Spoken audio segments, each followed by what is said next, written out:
Alright guys, so today it's finally warm out and we're under the hood of the Explorer and we're going to get some work done today.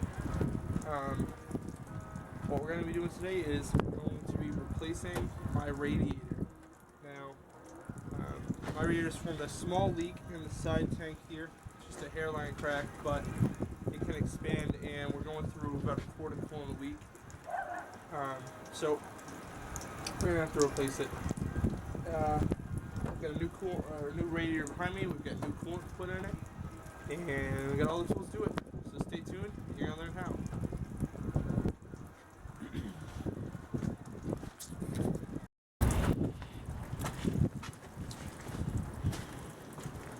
Alright guys, so the first thing that we got to do is we got to take out this radiator shroud right here. So we got some bolts on the side here. They're 10 millimeters. And all we're going to do is loosen those up, take them out. And then we're going to push the shroud in front and we're going to pull the radiator straight up. Alright, so we got our two bolts out and we got our clips out. Now, the shroud is held in by the fan. We can't actually pull it all the way out, but we should have enough room now that we've got it pushed back to actually remove the radiator and do everything we need to do. So our next step is going to be taking out these training lines. Alright, so we're going to spray a little bit of liquid wrench on these fittings to make sure they come out nice and easy. Alright, and we've got a 16 millimeter wrench here.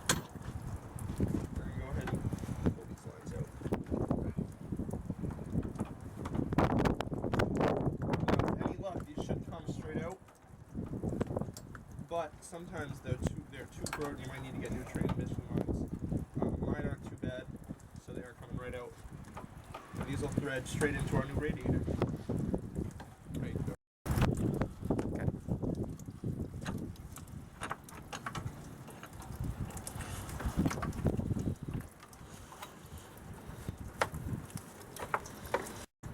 Alright, so we're underneath the car here, and what we're doing next is we've got to remove the drain plug from the radiator, and we're going to try to catch most of the coolant so we can reuse it.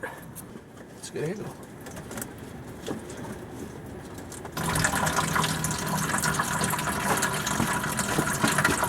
Okay.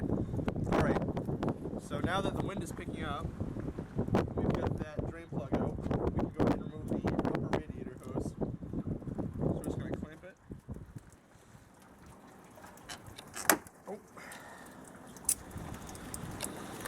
Just going to wiggle it on back up the hose. Sometimes a screwdriver or a small pry bar can help if you can't get the hose to, or the clamp to move. They do make special hose clamp pliers, but you don't need them. I'm just going to wiggle the hose off. There's probably going to be a little bit of coolant in it. Okay, there was a bit there. And there we go. Just chuck it up and out of the way. Right on top of that electrical box right there. That's a good place for it.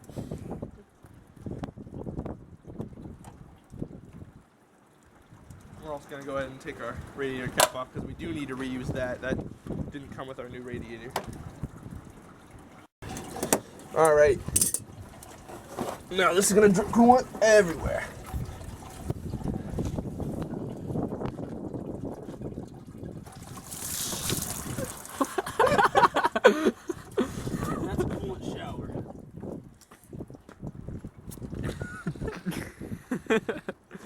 We got it. Right here, the bottom of this, at the bottom of the radiator, there's a little clip that goes in the condenser. So we just gotta push the tabs in, and we'll push it right out. What the fuck? There we go. There's some rocks in there. Okay. So now that we've got that out, we should be able to pull the radiator straight out. We're gonna need a tripod. Alright, so now that we got all that out, still a little stuck at the bottom.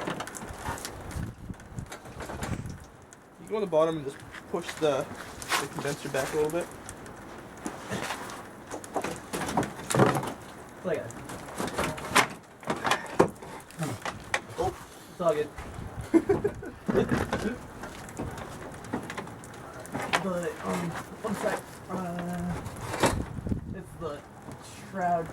There we go.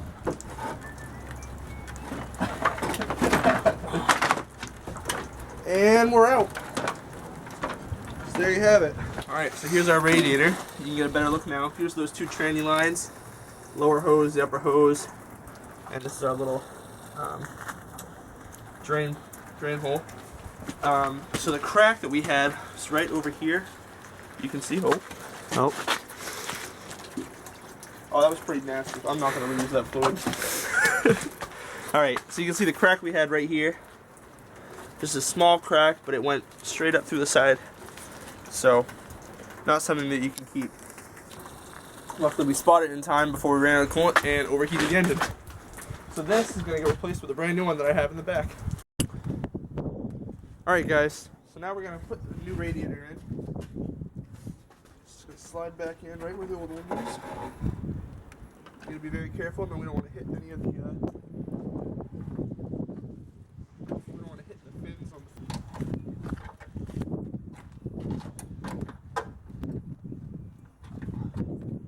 the solid. Yep. Alright, so now what we're going to do is we're going to swap all of those hoses and put everything back in. So we're going to take our plugs out. We're going to start by reinstalling the transmission lines. It's very important that you don't cross-thread these, because if they're cross-threaded, they will leak. That's no bueno. Oh, there we go. Now we're just going to tighten it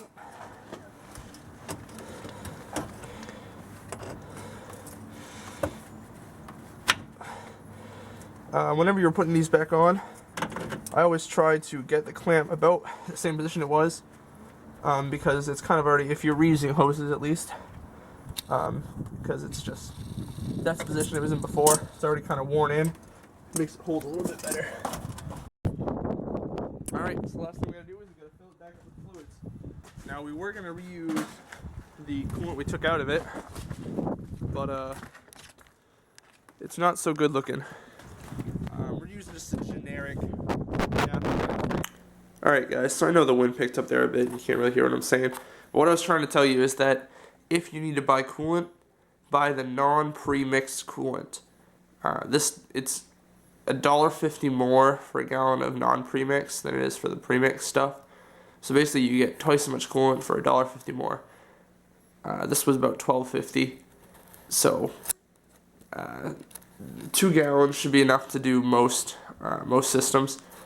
If you're not doing a full flush, if you're really like draining out the block and doing all that, you might need more, but 2 gallons should be good. And just add your own water. Go ahead and open up that too. Alright, so we're adding coolant. We're going to add...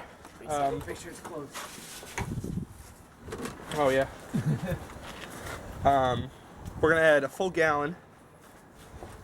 And after we add that full gallon, we're going to go ahead and add a gallon of water, and then we'll see how much more we need to add, and we'll add 50-50 mix as we go. You all set, Joe? I think so, yeah. Alright, so that's a full gallon of coolant. We're going to go ahead and add a gallon of water.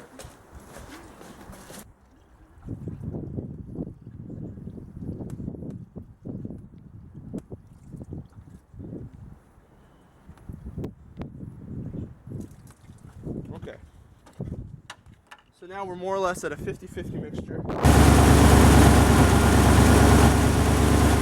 Alright, so now that we've added coolant and we've started the engine, we're going to let it run for a little bit. Let the coolant go through the system, and we have to bleed the coolant or the air out, which means the engine has to get hot. So we're going to let it run for a little bit. And when we start seeing it bubble out through the radiator cap, we know that it's good. That's all the air coming out. So as you guys can see, we'll get a closer view.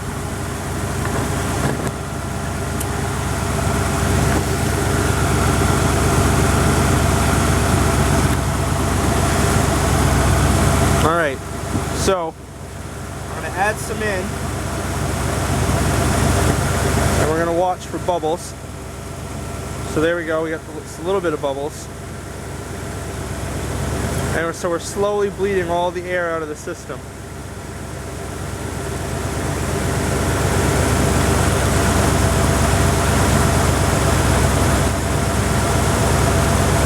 There's some more bubbles coming up now. Alright, so it's nice and warm now. We've got a lot of air at the top now, so we should be able to add more coolant in.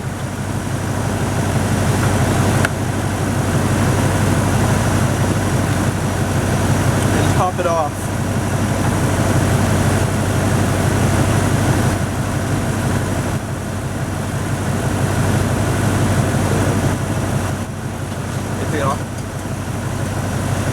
This is what we're looking for, more bubbles. All that air is coming out of the system, the coolant's going in. So from here we should be pretty much all set. And the car is basically just going to suck what it needs from the coolant overflow. That's about it, guys. Alright, so I just finished up my radiator replacement on the Explorer here. I'm just taking it out for a little test drive. It seems to be running real good. I've got good power. No issues with leaks, and it's staying nice and cool, like it should. So that's it, guys. That's how to replace a radiator on a Ford Explorer, and I hope this helped someone out. Certainly helped me out. I definitely need to get it done, and we'll see you later.